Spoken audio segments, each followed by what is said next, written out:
ছাগল চুরি হয়ে গেছে। আচ্ছা এই তো কি নিরুদ্ধার সম্পর্কে বিশেষ ঘোষণা? হ্যাঁ একটু পাঁটা হারিয়ে গেছে। হ্যাঁ গায়ের রং ঠিক বাদামি। হ্যাঁ হ্যাঁ 8 কিলোর মতো ওজন হবে। নাম লম্বকর্ণ। আর গলার কাছে না একটু সাদা পাড়া ফুটকি আছে। পুটকি আছে।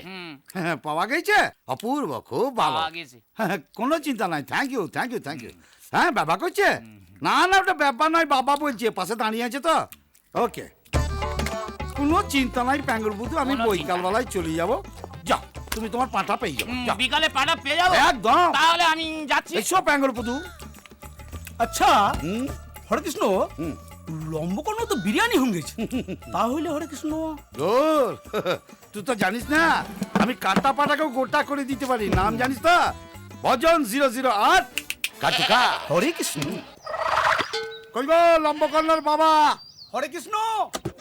কি হয়েছে? এই যে তোমার লম্বকর্ণকে নিয়ে আসছি। এ লম্ব করলো কই এটা? তা এত ওয়েটি মাল এত পলকা হয়ে গেল কি করি রে? দুঃখে দুঃখে আহা বাবাকে দেখতে পাই নাই তো, তাহলে ব্যা ব্যা করতে করতে একেবারে তা মুখটা কেন ঢাকা?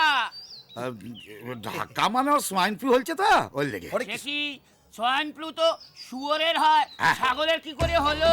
বাবা তোর মতো একটা টেরা এরকম টাক মাথার যদি এমন ডাগর বউ হইতে পারে, তাইলে পরে ছাগলেরও সোয়াইন ফ্লু হইতে পারে।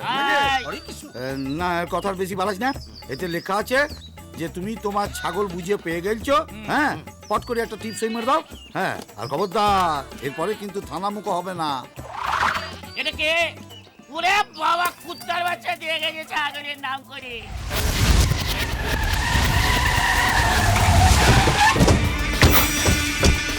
আরে এটাতে কোনো মিল নেই, তুমি একই দেখো না। আছে, same। না না না না, তুমি দাম বলো। নমস্কার, হ্যাঁ নমস্কার, আপনি? আমি এখানেই থাকি। এত বড় একটা কাজ করছেন, ভাবলাম যদি আমার কোনো সাহায্য লাগে। বসুন না বসুন। হ্যাঁ। অনেকটা জায়গা নিয়ে কাজটা করছেন, তা সব মিলিয়ে ধরুন 2 কোটি। সেদিনকের আছে প্রায় 7.5 কোটি। তা আপনি তো এখানকারই লোক। হ্যাঁ জন্ম এখানে, রোজগার বিদেশে। যেটুকু টাকা জমিয়েছিলাম তাতে করে ওই বাড়িটা আর এই স্কুলটা শুরু করেছি। বাবা খুব ভালো। আসলে সত্যি কথা বলতে কি, শিক্ষার বড় প্রয়োজন, বুঝতে পারলেন? শিক্ষিত হলে আপনার মতো বাইরে গিয়ে চাকরি করবে, আর শিক্ষিত না হলে আপনার সামনে এসে বসে অনেক অনেক মাল চাইবে। এ আবার কি কথা, এখানে কি আসবে? আসবে, আমি আসবো টাকা চাইতে। এইভাবে কথা বলছেন কেন? কালকের মধ্যে 50 লাখ টাকা ব্যবস্থা করে রাখবেন, আপনার কেউ কোনো ক্ষতি করবে না। আমি পুলিশে ফোন করব। হ্যাঁ হ্যাঁ ফোন আপনি করতেই পারেন। আপনি পুলিশে ফোন করবেন আর আমি আইটি ডিপার্টমেন্টে ফোন করব, দিয়ে এই সার্টিফিকেটটা তাদের হাতে তুলে দেবো। আপনি ফাইলে শো করিয়েছেন না যে আপনার বাড়ি কাম স্কুলের ভ্যালুয়েশন 2 কোটি টাকা, আসলে সেটা 7.5 কোটি। একটু আগে আপনি নিজের মুখেই বলেছেন, আর এই মোবাইল ফোনে সেটা রেকর্ড হয়ে গেছে। আমাদের যদি 10 বছর জেল হয় না, আপনার কিন্তু 20। আরে বড্ড বোকা। আরে আমাদের কাউকে বিশ্বাস করাতে অসুবিধা হবে না যে আপনার তৈরি করা স্কুল থেকে আপনি বাচ্চাদের পাচার করেন, এই বোঝা।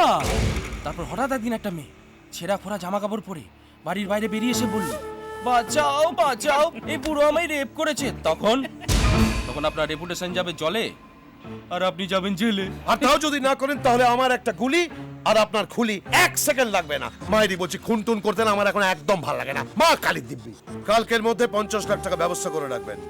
স্যার চলি, স্যার চল।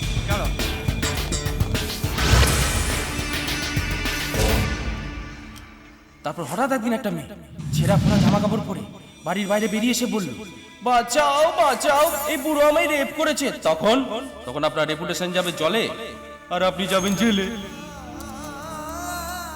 শ্রদ্ধেয় মুখ্যমন্ত্রী মহাশয়, আমি আপনার রাজ্যের এক দায়িত্বশীল নাগরিক।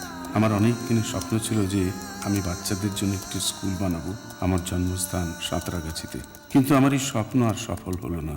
সেই জন্য আমি অত্যন্ত ঘৃণায় আর অপমানে আত্মহত্যার পথ বেছে নিতে বাধ্য হলাম। আমার স্কুল স্থাপনার কাজ সবে শুরু হয়েছিল। আজ সকালে অর্জুন সরকার নামে এক ব্যক্তি আমার কাছে এলেন আর